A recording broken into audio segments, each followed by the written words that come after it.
Vote পরবর্তী অশান্তিতে ফের উত্তপ্ত চুঁচুড়া প্রাক্তন কাউন্সিলরের বাড়িতে পাথর ছোড়ার অভিযোগ। আতঙ্কে পরিবার। ভোটের ফল প্রকাশের পর কেটে গিয়েছে 9 দিন, কিন্তু চিনসুরা শহরে এখনও থামার নেই রাজনৈতিক অশান্তি। বুধবার গভীর রাতে ফের উত্তেজনা ছড়ালো শহরের 22 নম্বর ওয়ার্ডে। অভিযোগ, প্রাক্তন তৃণমূল কাউন্সিলর সৌমিত্র ঘোষের ওরফে রামুর বাড়িতে দোতলা লক্ষ্য করে দুষ্কৃতীরা পাথর ছোড়ে। এদিন ঘটনায় ভেঙে যায় জানালার কাজ। সেই সময় জানালার পাশেই ঘুমিয়েছিল তার 7 বছরের কন্যা। আচমকা বিকট শব্দে ঘুম ভেঙে আতঙ্কে কান্নায় ভেঙে পড়ে শিশুটি। পরিবারের অভিযোগ, ভোটের ফল ঘোষণার পর থেকে লাগাতার আতঙ্কের মধ্যে দিয়ে দিন কাটছে তাদের। সৌমিত্র ঘোষ জানান, এর আগেও একবার তার বাড়িতে পাথর ছোড়া হয়েছিল, তখন লোহার গ্রিল থাকায় বড় ক্ষতি হয়নি, কিন্তু এবার সরাসরি জানলার কাজ ভেঙে যায়। তার আশঙ্কায় পরিস্থিতি চলতে থাকলে ঘরছাড়া হতে পারে এই গোটা পরিবারকে। যদিও তিনি প্রশাসনের কাছে ঘটনা তদন্ত, দোষীদের বিরুদ্ধে কঠোর পদক্ষেপের দাবি জানিয়েছেন। ভোট পরবর্তী অশান্তির আবহে ফের এই ঘটনায় নতুন করে রাজনৈতিক চাপানো শুরু হয়েছে চুঁচুড়ায়। সাধারণ মানুষের নিরাপত্তা এবং আইন শৃঙ্খলা নিয়ে শুরু হয়েছে প্রশ্ন। কি দেওয়া টোটো কতজন ছিল তো? সেটা বলতে হবে না, কজন ছিল না। টোটো করে এসেছিল? টোটো করে এসেছিল। এর আগেও মেরেছিল? এর আগেও মেরেছিল, ওটা সোমবার হয়েছিল। এটা সবই ভোটে জেতার পরে? হ্যাঁ, সবই হয়েছিল। তারপরে কারা করছে এরকম মনে হয়? এবার কী করে বলো, টাকা করছে বলো, আমি তো একটা রাজনীতি করি। কি কোথায় চাইছেন? চাইছি শান্তি থাকতে পারে, জানি মেয়েকে বউকে নিয়ে, এটাই চাইবো। আর কি এদের বেশি কি চাইবো? ঘরের ভিতরে কাঁচটা যেখানে দেখা যাচ্ছে, পিছনে আপনার বাচ্চাও তো শুয়েছিল। সেটাই তো আমার অবাক কাণ্ড, ওইটাই তো আমরা ভয় পাচ্ছি না, এরপর আবার না হয়। পাথর তো বিছানায় এসে পড়তে পারতো।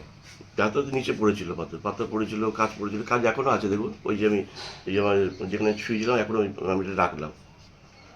এর আগের দিন কি থানায় জানিয়েছিলেন? না, সেরকম যায় না। আমি সামান্য কিছু রোগ হয়েছে, এখন বাড়িতে পেশেন্ট, ডাক্তার 8 সময় দিয়েছে। আজকে এই 6টা বাজলে 12টা বাজলে 48 ঘন্টা হবে। পেশেন্টের অবস্থা খুব খারাপ। হ্যাঁ, আপনার কাকা? সেই নিয়ে আমার কাকার ভর্তি আছে, হাসপাতালে? আইসিইউতে ভর্তি আছে। কি নাম দাদা? আমার নাম সৌমিত্র মালাকার। বিজেপির সভাপতির কথা শুনছে না, মুখ্যমন্ত্রীর কথা শুনছে না, তারা কারা? তারা যেই হোক, তারা সমাজ বিরোধী। পার্টির রং যাই লাগুক, তারা সমাজ বিরোধী। এই সমাজ বিরোধী দৌরাত্ম্য আমি 2011-র পর চুঁচুড়ায় টোটাল বন্ধ করে দিয়েছিলাম। কোনো সমাজ বিরোধী দৌরাত্ম্য ছিল না। আবার এই সরকার আসার পর এগুলো চালু হয়েছে। আমি আইসিকে ফোন করেছি, আইসিকে ইন ডিটেলস বলেছি, এবং আইসি বলেছেন 12টায় রামুকে থানায় যেতে উনি ডায়েরি নেবেন। আমি পুলিশ প্রশাসন এবং বিজেপির যারা সরকার পরিচালনা করছেন, রাজধর্ম পালন করছেন, তাদের কাছেও আবেদন করব যে কোনো দলের কর্মী, তার বাড়ির লোক, তার শিশু, তার স্ত্রী, তার মা বাবা, তারা তো কোনো অন্যায় করেনি। বাড়ির উপর হামলা করা মানে কি?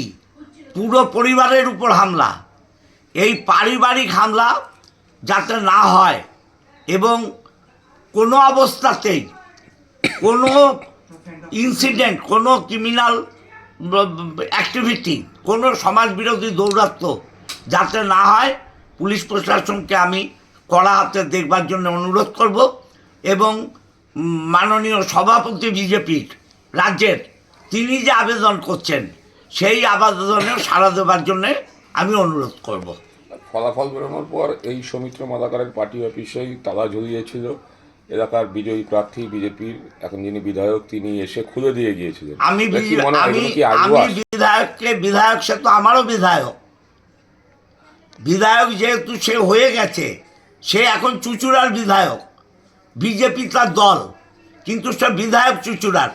তাকে আমি অনুরোধ করেছি যে তুমি যে এটা দেখো, এবং ও এসছে, আমি ওকে ধন্যবাদ জানাই। আমার ওই বাঘাযতীন পল্লীতে একটা পার্টি অফিস দখল হয়ে রয়েছে এখনও। গতকাল আমি এমএলএকে বলেছি, আমাকে কথা দিয়েছে, দাদা আজকে বিকেলের মধ্যে আমি খুলে দেওয়ার ব্যবস্থা করব। এদের সদিচ্ছা থাকার পরেও যারা করছে, তারা কারা? তারা সমাজ বিরোধী। এই সমাজ বিরোধীদের কঠোর হাতে দমন করার জন্যে আমি সরকার এবং পুলিশকে অনুরোধ করব। বিজেপি অনেক ক্ষেত্রেই অভিযোগ তুলছে যে আপনাদের গোষ্ঠীকন্দল এখন এই ভোটে হারার পরে তার জেরে এই সমস্ত না না, এগুলো ঠিক নয়। এগুলো যদি বিজেপি বলে তাহলে আমি মনে করব বিজেপি